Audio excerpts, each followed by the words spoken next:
ಆಕಾಶವಾಣಿ ಚೈತ್ರವನ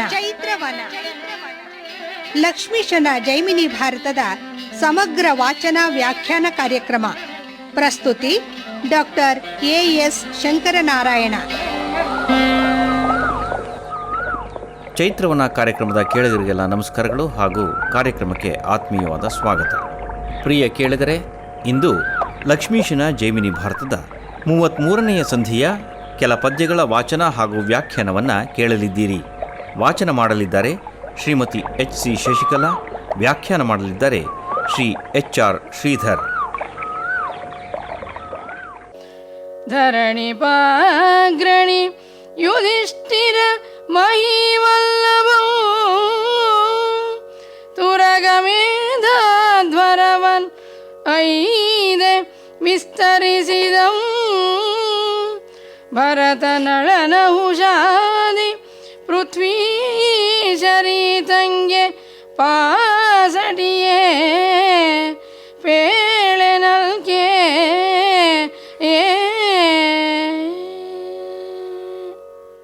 ಎಲ್ಲ ರಾಜ ಮಹಾರಾಜರುಗಳಲ್ಲಿ ಅಗ್ರಗಣ್ಯನಾಗಿರ್ತಕ್ಕಂತಹ ಸಕಲ ಜಗತ್ತನ್ನು ಕೂಡ ಗೆದ್ದು ಬಂದಿರತಕ್ಕಂತಹ ಧರ್ಮರಾಜ ಅಶ್ವಮೇಧ ಯಾಗವನ್ನು ಮಾಡ್ತಾನೆ. ಭರತ, ನಳ, ನಹುಷ ಯಾರೂ ಕೂಡ ಇವನಷ್ಟು ಚೆನ್ನಾಗಿ ಯೋಗ್ಯವಾಗಿ ಅಶ್ವಮೇಧ ಯಾಗವನ್ನು ಮಾಡಿರಲಿಲ್ಲ. ಈ ಧರ್ಮರಾಜ ಅವರಿಗಿಂತ ಮಿಗಿಲಾಗಿ ಒಳ್ಳೆಯ ದಾನ ದಕ್ಷಿಣಾದಿಗಳನ್ನು ಕೊಟ್ಟು ಯಜ್ಞವನ್ನು ಮಾಡ್ತಾನೆ ಎನ್ನುವಂತಹದ್ದು ಇಂದಿನ ಕಥಾಭಾಗ. ಜನಮೇ ಜಯಕ್ಷಿತಿಪ ಕೇಳು, ಬಳಿಕ ದೈತ್ಯ ಭಂಜನನು ಅಖಿಲ ಭೂಪಾಲರಂ ನಾಗಪುರಕ್ಕೆ ಯೋಜನೆ ದಳತೆಯೊಲ್ಲಿಳಿಸಿ ಬೇರೆ ಬೇರೆ ರವರವರ ಪಡೆಗಳಂ ಪಂಕ್ತಿಗೊಳಿಸಿ ತನಗೆ ಗಂಧಮಾಲ್ಯಾಂಬರಾಭರಣ ನೂತನ ವಿಭವದಿಂದ ಬಹುದೆಂದು ನೇಮಿಸಿ ಧರ್ಮತನಯನಂ ಕಾಣಬೇಕೆಂಬ ಲವಲವಿಕೆಯಂ ಮುಂದೆ ವಿಜಯಂಗೈದನು.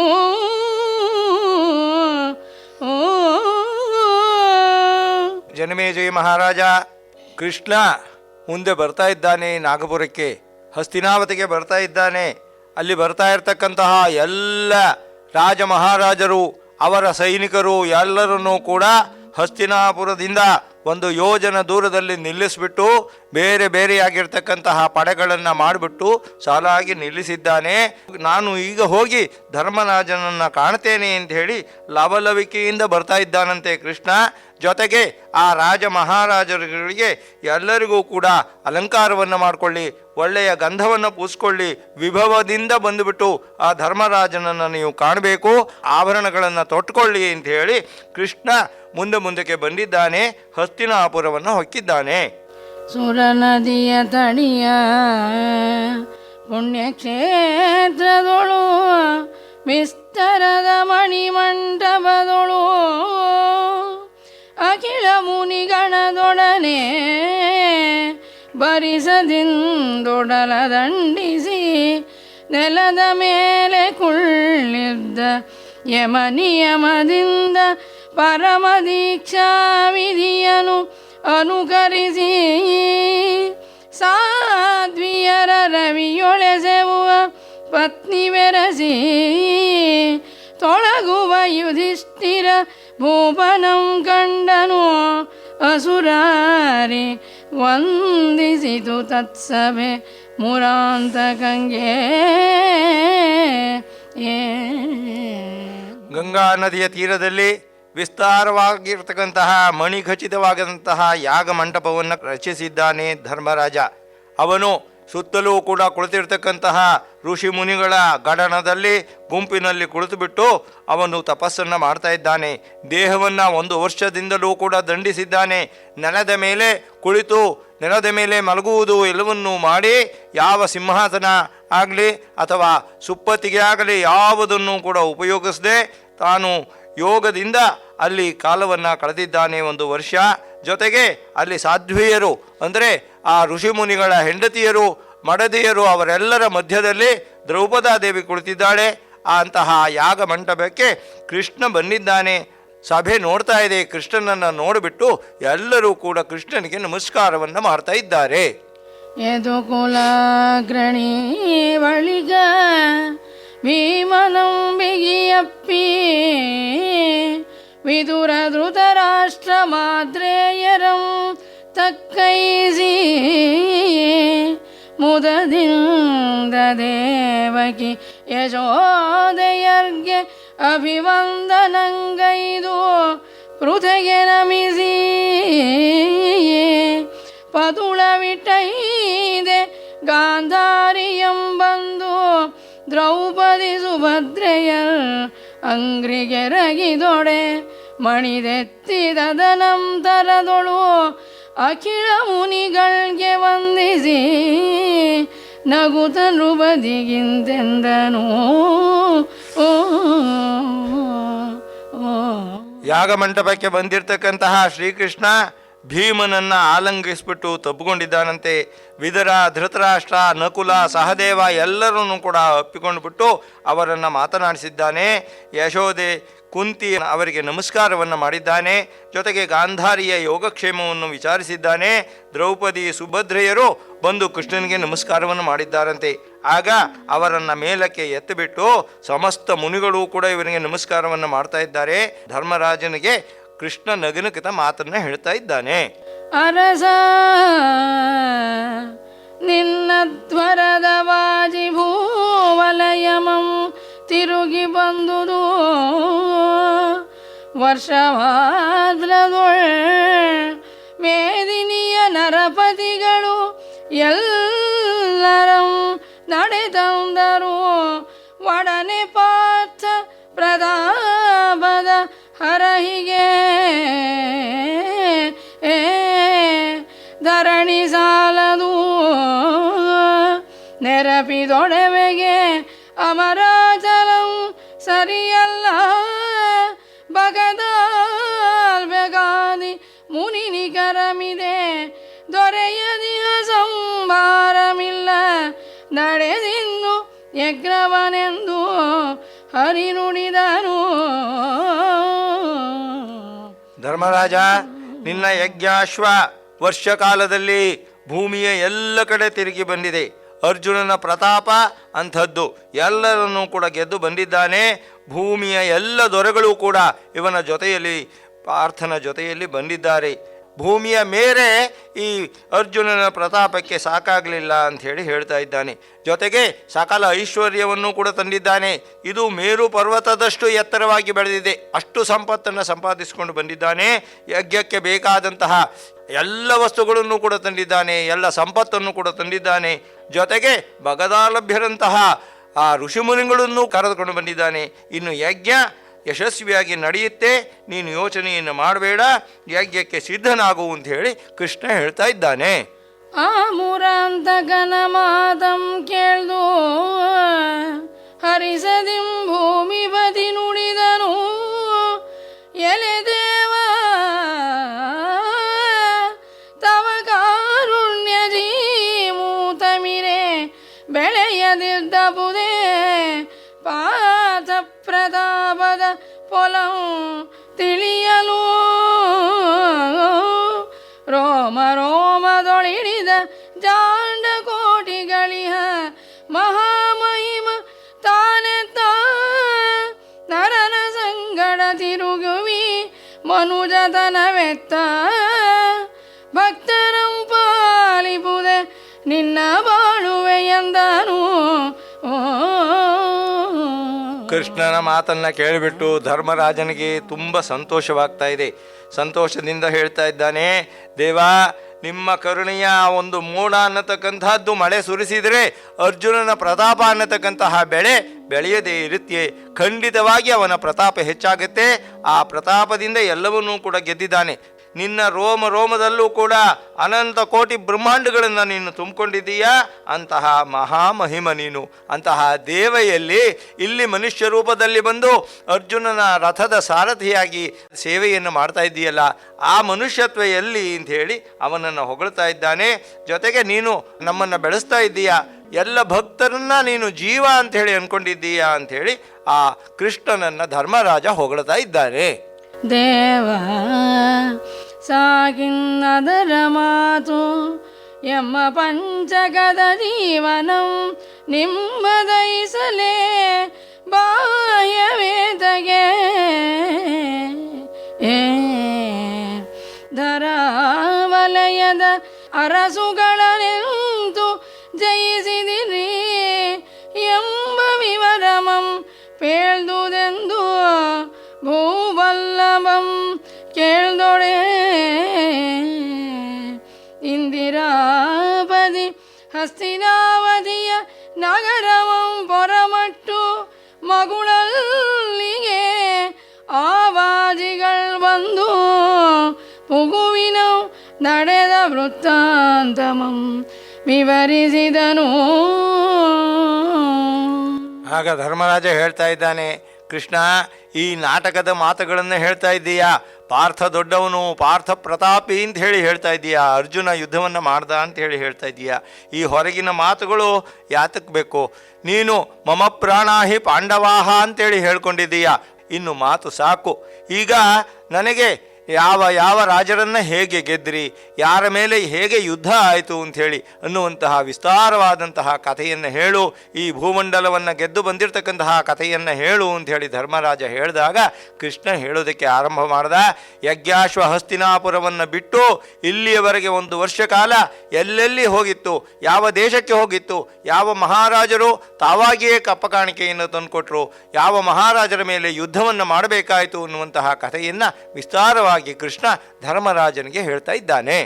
ವಾಜಿ ಸಹಿತ ಅರ್ಜುನಂ ಪೊರಮಟ್ಟನು ಅಂದು ವಿಭ್ರಾಜಿಸುವ ಚೈತ್ರದೊಳ್ಕೂಡೆ ಮಾಹಿಷ್ಮತಿಗೆ ರಾಜನ ನೀಲಧ್ವಜಂ ತುರಗಮಂ ತಡೆದು ಅಗ್ನಿಯ ಸಹಾಯದಿಂದ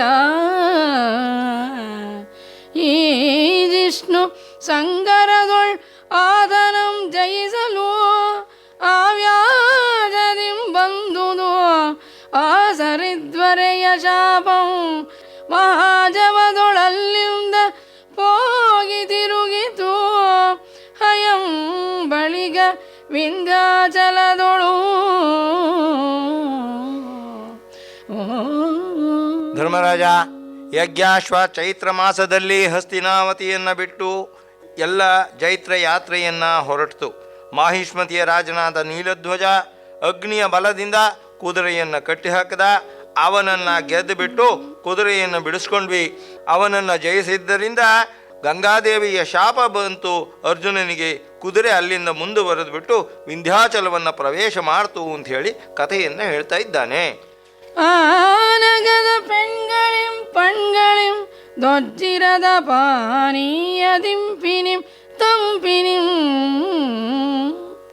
ಕುಸುಮ ಗಂಧಾನಿಲನ ಕಂಬಿಂದ ಬೆಂಬಿಂದ ನಲವೇರಿ ಚಂಡಿಯ ವಿಷಾಪದಿಂದ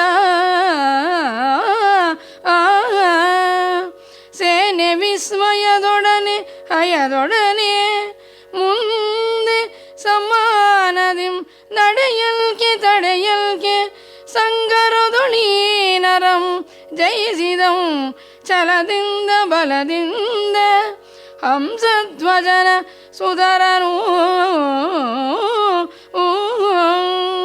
ಧರ್ಮರಾಜ, ಆ ವಿಂಧ್ಯಾಚಲ ಅನ್ನತಕ್ಕಂತಹ ಪರ್ವತದಲ್ಲಿ ಅನೇಕ ವನಗಳು, ಆ ವನಗಳಲ್ಲಿ ಕಾಡಿನಲ್ಲಿ ಇರತಕ್ಕಂತಹ ಹಣ್ಣು ಹಂಪಲುಗಳು, ಝರಿ ನದಿ ಹರಿತಾ ಇರತಕ್ಕಂತಹ ಒಳ್ಳೆಯ ನೀರಿನ ತೊರೆಗಳು, ಸುಗಂಧವಾಗಿರ್ತಕ್ಕಂತಹ ಹೂವು, ತಂಪಾದ ಗಾಳಿ, ಇದೆಲ್ಲವೂ ಕೂಡ ಆ ಎಲ್ಲ ಸೈನಿಕರನ್ನು ಕೂಡ ನಮ್ಮನ್ನು ಸಂತೋಷಪಡಿಸ್ತು.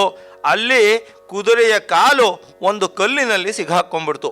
ಆಗ ಆ ಚಂಡಿಗೆ ಬಂದಂತಹ ಶಾಪ ಏನಿದೆ ಅದು ಪರಿಹಾರವಾಗಿ ಚಂಡಿ ಆ ಸ್ತ್ರೀ ರೂಪವನ್ನು ತಾಳಿಬಿಟ್ಟು ನಮಸ್ಕಾರವನ್ನು ಮಾಡಿ ಹೊರಟು ಹೋದ್ಲು.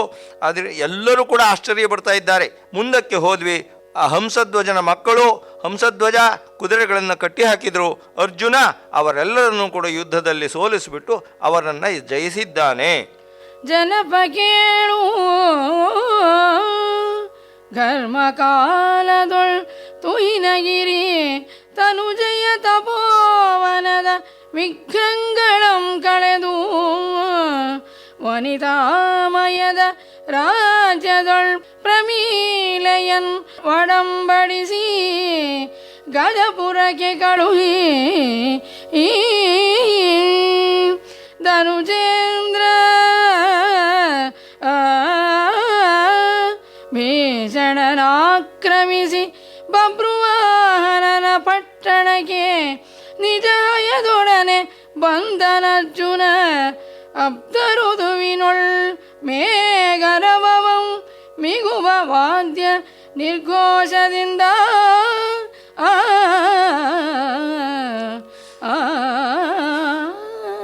ಧರ್ಮರಾಜ, ಅಷ್ಟು ಹೊತ್ತಿಗಾಗಲೇ ಚಳಿಗಾಲ ಆರಂಭವಾಗಿದೆ. ಪಾರ್ವತಿಯ ತಪೋವನವನ್ನು ನಮ್ಮ ಸೈನಿಕರು ನಾವೆಲ್ಲರೂ ಕೂಡ ಆ ತಪೋವನಕ್ಕೆ ಹೋದ್ವಿ. ಅಲ್ಲಿರ್ತಕ್ಕಂತಹ ರಾಜರನ್ನು, ಅಲ್ಲಿಯ ವಿಘ್ನಗಳನ್ನು ಕಳೆದುಬಿಟ್ಟು ಸ್ತ್ರೀರಾಜ್ಯವಾಗಿರ್ತಕ್ಕಂತಹ ಪ್ರಮಿಳೆಯ ರಾಜ್ಯಕ್ಕೆ ಹೋದ್ವಿ. ಅಲ್ಲಿ ಪ್ರಮಿಳೆಯನ್ನು ಒಪ್ಪಿಸಿಬಿಟ್ಟು ಅವಳಿಂದ ಕಪ್ಪ ಕಾಣಿಕೆಯನ್ನು ತೆಗೆದುಕೊಂಡು ಅದನ್ನು ಹಸ್ತಿನಾಪುರಕ್ಕೆ ಕಳಿಸಿದ್ವಿ. ಭೀಷಣವಾಗಿರ್ತಕ್ಕಂತಹ ದೈತ್ಯೊಬ್ಬ ರಾಕ್ಷಸ, ಅವನನ್ನು ಕೂಡ ಸಂಹರಿಸಿಬಿಟ್ಟು ವರ್ಷ ಋತುವಿನಲ್ಲಿ ಮಳೆಗಾಲ ಆರಂಭವಾಯಿತು. ಬಬ್ರುವಾಹನ ಅವನ ಪಟ್ಟಣಕ್ಕೆ ನಾವು ಬಂದ್ವಿ. ಮಣಿಪುರಕ್ಕೆ ಬಂದುದು ಆ ಸಮಯದೊಳ್ ಕುದುರೆ ಫಲುಗುಣನಲ್ಲಿ ಮಡಿದರಾತ್ಮಜನಿಂದ ಬಳಿಕದಂ ಫಣಿರಾಜಧನುಜ ಪರಿಹರಿಸಿದಳು. ಮುಂದೆ ನಡೆಯಲ್ ತಾಮ್ರಕೇತು ತಡೆದು ರಣದೊಳೆಮ್ಮೆಲ್ಲರೂ ಗೆಲ್ದೊಡೆ ಆದನಪಿದಂ ಗುಣನಿಧಿ ಮಯೂರಧ್ವಜಂ ತನ್ನ ಯಜ್ಞಮಂ ಗಣಿಸದೆ ಯಮಗೊಪ್ಪಿಸಿ ತುರಂಗ ಸೈದೈ ತಂದನು. ಅರಸ ಕೇಳ್ಕೌತುಕವನು. ಧರ್ಮರಾಜ, ಯಜ್ಞಾಶ್ವ ಮಣಿಪುರಕ್ಕೆ ಬಂತು. ಮಣಿಪುರದಲ್ಲಿ ಬಬ್ರುವಾಹನ ಯಜ್ಞಾಶ್ವವನ್ನು ಕಟ್ಟಿ ಹಾಕಿದ, ಯುದ್ಧವನ್ನು ಮಾಡ್ದ. ಅಲ್ಲಿ ಅರ್ಜುನ ತನ್ನ ಮಗನಾಗಿರ್ತಕ್ಕಂತಹ ಬಬ್ರುವಾಹನನಿಂದ ಹತನಾಗ್ತಾನೆ. ಇದು ಗಂಗೆಯ ಶಾಪ. ನನ್ನ ಮಗನನ್ನು ಕೊಂದಿರ್ತಕ್ಕಂತಹ ನಿನಗೆ, ಭೀಷ್ಮರನ್ನು ಕೊಂದಿರ್ತಕ್ಕಂತಹ ನಿನಗೆ, ನಿನ್ನ ಮಗನಿಂದಲೇ ಸಾವು ಬರಲಿ ಅಂತ ಹೇಳಿ ಗಂಗೆ ಶಾಪವನ್ನು ಕೊಟ್ಟಿದ್ದಾಳೆ. ಆದ್ದರಿಂದ ಅವನು ಸಾವನ್ನು ತನ್ನ ಮಗನಿಂದಲೇ ಹತನಾದ. ಆಗ ಉಲೂಚಿ ಎನ್ನತಕ್ಕಂತಹ ಹೆಂಗಸು, ಪಾರ್ಥನ ಹೆಂಡತಿ, ಅವಳು ಮಣಿಯಿಂದ ತಂದುಬಿಟ್ಟು ಅವನನ್ನು ಬದುಕಿಸಿದ್ಲು ಅಂಥೇಳಿ ಕಥೆಯನ್ನು ಹೇಳ್ತಾ ಇದ್ದಾನೆ. ಹೀಗೆ ಮುಂದೆ ತಾಮ್ರಧ್ವಜನ ಪಟ್ಟಣಕ್ಕೆ ಹೋದ್ವಿ. ಕುದುರೆಗಳನ್ನು ಕಟ್ಟಿದ್ರು. ನಮ್ಮೆಲ್ಲರನ್ನೂ ಕೂಡ ಅವರು ಗೆದ್ದುಬಿಟ್ರು. ಅವನ ತಂದೆ ಮಹಾಗುಣಶಾಲಿಯಾಗಿದ್ದ ಮಯೂರಧ್ವಜ. ಅವನು ಕುದುರೆಯ ಜೊತೆಗೆ ಅಶ್ವಮೇಧದ ಕುದುರೆಯನ್ನು ಕೊಟ್ಟುಬಿಟ್ಟು ತನ್ನ ಕಪ್ಪ ಕಾಣಿಕೆಯನ್ನು ಒಪ್ಪಿಸಿಬಿಟ್ಟು ಯಜ್ಞಕ್ಕೋಸ್ಕರ ನಮ್ಮೊಡನೆ ಅವನೂ ಕೂಡ ಬಂದಿದ್ದಾನೆ. ಆ ಮಯೂರಧ್ವಜಂ ಹರಿಸೈದ ನಡೆಯೇ ನಿಸೀಮನಃ ವೀರವರ್ಮಂ ತಡೆಯೇ ಬಿಡಿಸಲುದ್ದಾಮ ವಾಜಿಗಳೈದಿ ಚಂದ್ರಹಾಸನಪುರಗೆ ಕಣ್ಗೆ ಗೋಚರಿಸದಿರಲು ಪ್ರೇಮದಿಂ ನಾರದ ಮುನೀಶ್ವರಂ ಬಂದು ಸುತ್ರಾಮಸುತನೊಳ್ಗೂಡೆ ವಿಸ್ತರದ ವೈಷ್ಣವ ಶಿರೋಮಣಿಯ ಕತೆ ವೇಳೆ ಕೇಳ್ದು ತತ್ಪುರ ಕೈದಿ ನಲಿದೈದು ದಿನಂ ಇದ್ದನು. ಮಯೂರಧ್ವಜನನ್ನು ಗೆದ್ದುಬಿಟ್ಟು ಅವನು ಸೈನಿಕ ಸಮೇತನಾಗಿ ಎಲ್ಲರೂ ಕೂಡ ಬಂದಿದ್ದಾರೆ ನಮ್ಮ ಜೊತೆಯಲ್ಲಿ. ಈ ನಮ್ಮ ನಗರದ ಹೊರಭಾಗದಲ್ಲಿ ಅವರು ಬೀಡು ಬಿಟ್ಟಿದ್ದಾರೆ. ಅವರೆಲ್ಲರೂ ಕೂಡ ನಮಗೆ ಜೊತೆಗೆ ಬಂದಿದ್ದಾರೆ. ನಂತರ ವೀರವರ್ಮ ಅನ್ನತಕ್ಕಂಥವನು ಕುದುರೆಯನ್ನು ಕಟ್ಟದ. ಅವನಿಂದ ಕುದುರೆಯನ್ನು ಬಿಡಿಸ್ಕೊಂಡ್ಬಿಟ್ಟು ಚಂದ್ರಹಾತನ ನಗರಕ್ಕೆ ಹೋದ್ವಿ. ಅಲ್ಲಿ ವಿಷ್ಣು ಭಕ್ತನಾಗಿರ್ತಕ್ಕಂತಹ ಆ ಚಂದ್ರಹಾತನ ಕಥೆಯನ್ನು ವಿಸ್ತಾರವಾಗಿ ಆ ನಾರದರಿಂದ ತಿಳಿದುಬಿಟ್ಟು ತುಂಬ ಸಂತೋಷವಾಯಿತು. ಅವನ ಪಟ್ಟಣದಲ್ಲಿ ನಾವು 5 ದಿವಸಗಳ ಕಾಲ ಅಲ್ಲಿದ್ವಿ ಅಂತ ಹೇಳಿ ಕೃಷ್ಣ ಹೇಳ್ತಾ ಇದ್ದಾನೆ. ಶೈಶಿರದ ಕಾಲದೊಳ್ ಕಲಿಚಂದ್ರಹಾಸನೋ ಮೈಸಿರಿಯೊಳೊಳಗೊಂಡು ಭಗದಾಲ್ಭ್ಯನಂ ಕಂಡು ಕೈ ಸಾರ್ದ ಹರಿಸದಿಂ ಸಿಂಧು ದೇಶದ ಮೇಲೆ ಮಖ ಸಮಯ ಗಿಲ್ಲಿಗಾಗಿ ಜಯಿಸಿ ಬಂದೆವು ನಿನ್ನನುಜ್ಞೆಯೊಳ್ಗಡ ಕಳುಹಿದೈಸು ವೀರರ್ಕಳು ಸುಖದೊಳೈದಂದರು ಒತ್ತೈಸಿದ ಗಣಿತ ವಸ್ತು ಸಹಿತ ಅಖಿಳ ನೃಪರೊಡನೆ ಬಹಳ ವಿಭವದೊಳೆಂದನು. ಚಂದ್ರಹಾತನಿಂದ ಆತಿಥ್ಯವನ್ನು ಸ್ವೀಕರಿಸಿಬಿಟ್ಟು 5 ದಿವಸಗಳ ಕಾಲ ಅವನಲ್ಲಿ ಇದ್ದುಬಿಟ್ಟು ನಾವು ಹೊರಟ್ವಿ. ಅಲ್ಲಿಗೆ ಶಿಶಿರ ಋತು ಆರಂಭವಾಗಿತ್ತು. ಚಂದ್ರಹಾತನ ಮೊಣನೆ ಬಂದಿದ್ದಾನೆ. ಮುಂದೆ ಆ ಭಗದಾಲಭ್ಯರು ಸಮುದ್ರದ ಮಧ್ಯದಲ್ಲಿರ್ತಕ್ಕಂತಹ ದ್ವೀಪದಲ್ಲಿ ತಪಸ್ಸನ್ನು ಮಾಡ್ತಾ ಇದ್ರು. ಅಲ್ಲಿಗೆ ಹೋಗ್ಬಿಟ್ಟು ಅವರನ್ನು ಕೂಡ ಯಜ್ಞಕ್ಕೆ ನೀವು ಬರಬೇಕು, ಯಜ್ಞವನ್ನು ನಡೆಸ್ಕೊಡ್ಬೇಕು ಅಂತ ಹೇಳಿ ಪ್ರಾರ್ಥಿಸ್ಕೊಂಡ್ವಿ. ಭಗದಾಲಭ್ಯರು ಕೂಡ ನಮ್ಮೊಡನೆ ಬಂದಿದ್ದಾರೆ. ಅಲ್ಲಿಂದ ಮುಂದೆ ಸಿಂಧು ದೇಶಕ್ಕೆ ಹೋದ್ವಿ. ಅಲ್ಲಿ ನಮ್ಮ ತಂಗಿಯಾಗಿರ್ತಕ್ಕಂತಹ ದುಶ್ಯಳೆ ಅಲ್ಲಿ ರಾಜ್ಯಭಾರವನ್ನು ಮಾಡ್ತಾ ಇದ್ಲು. ಅವಳನ್ನು ಕೂಡ ಕರೆದುಕೊಂಡು ಎಲ್ಲ ಕಪ್ಪಕಾಣಿಕೆಗಳನ್ನು ತೆಗೆದುಕೊಂಡ್ಬಿಟ್ಟು ಬಂದಿದ್ದೇವೆ. ಧರ್ಮರಾಜ, ನೀನು ಹೇಳಿದಂತೆ ನಮ್ಮ ಸೈನ್ಯದಲ್ಲಿ ಸ್ವಲ್ಪವೂ ಕೂಡ ಮುಕ್ಕಾಗಲಿಲ್ಲ. ನಾವು ಜೊತೆಯಲ್ಲಿ ಕರೆದುಕೊಂಡು ಹೋದಂತಹ ವೀರರೆಲ್ಲರೂ ಕೂಡ ಹಿಂದಿರುಗಿದ್ದಾರೆ, ಸುಖವಾಗಿ ಇದ್ದಾರೆ ಅಂತ ಹೇಳಿ ಹೇಳ್ತಾ ಇದ್ದಾನೆ. ಜೊತೆಗೆ ಅಗಣಿತವಾಗಿರ್ತಕ್ಕಂತಹ ಒಂದು ಸಂಪತ್ತನ್ನು ಕೂಡ ನಾವು ತಂದಿದ್ದೇವೆ.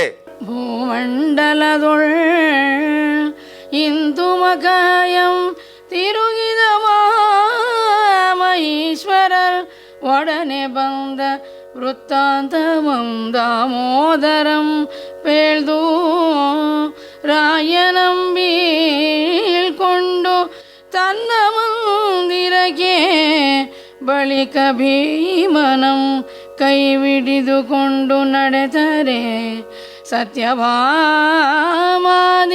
ರಾಣಿವಾಸಂಗಳ್ ಇದಿರಾಗಿ ಸುಪ್ರೇಮದಿಂದ ಆರತಿಗಳಂ ಕೊಂಡು ಬಂದು ನಗುದ ಆತ್ಮಪತಿಯಂ ಕಂಡರು.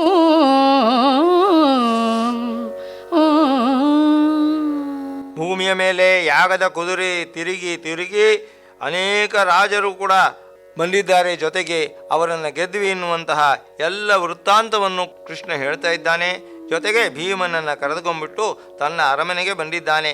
ಅಲ್ಲಿ ಸತ್ಯಭಾಮಾದೇವಿ ಮೊದಲಾದ ಎಲ್ಲ ರಾಣಿವಾಸದವರು ತುಂಬ ಸಂತೋಷದಿಂದ ಕೃಷ್ಣನನ್ನು ಕಾಣ್ತೇವೆ, ಇವತ್ತು ಕೃಷ್ಣ ಬಂದಿದ್ದಾನೆ ಅಂತ ಹೇಳಿ ಎಲ್ಲರೂ ಕೂಡ ಪ್ರೇಮದಿಂದ ನಗುತ್ತಾ ಆರತಿಯನ್ನು ಬೆಳಗ್ತಾ ಇದ್ದಾರೆ, ಕೃಷ್ಣನನ್ನು ಸ್ವಾಗತಿಸ್ತಾ ಇದ್ದಾರೆ. ಮಡದಿಯರ ಮಧ್ಯದೊಳ್ ಸತ್ಯಭಾಮಾದೇವಿ ನುಡಿದಳು, ಎಲೆದೇವ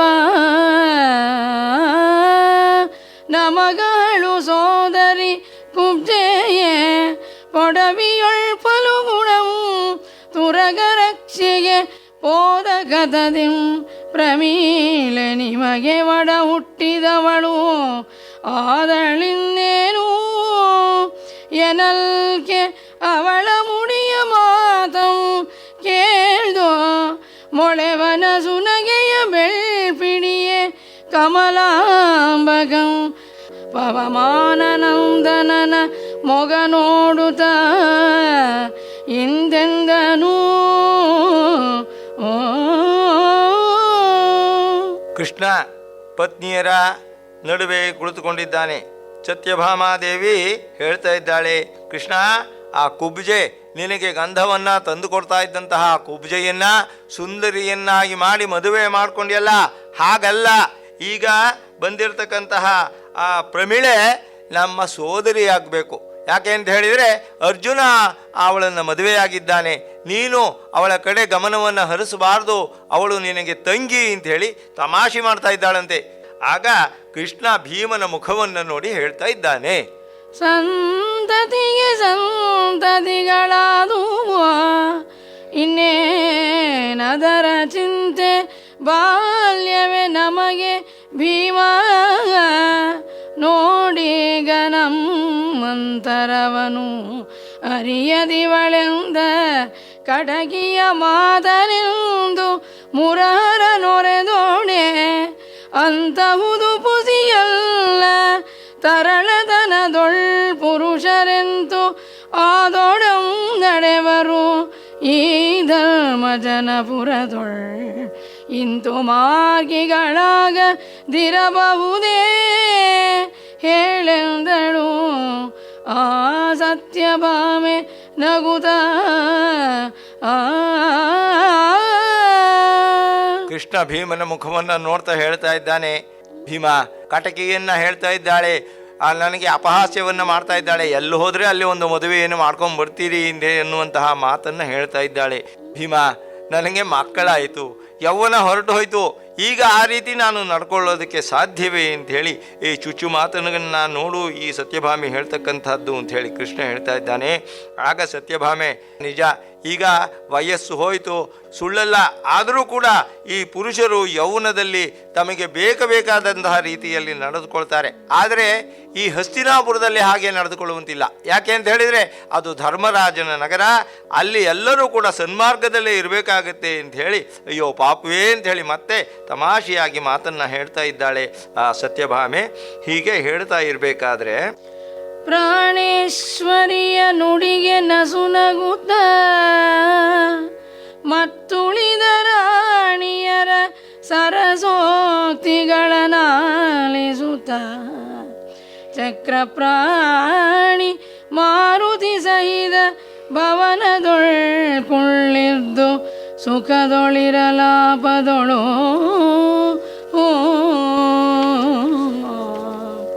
ಕ್ಷೋಣೀಂದ್ರರೊಡಗೂಡಿ ಫಲುಗುಣಂ ಭೂವರನ ಕಾಣಿಕೆಗೆ ನಗರದ ಸಮೀಪ ಕೈತಂದನು.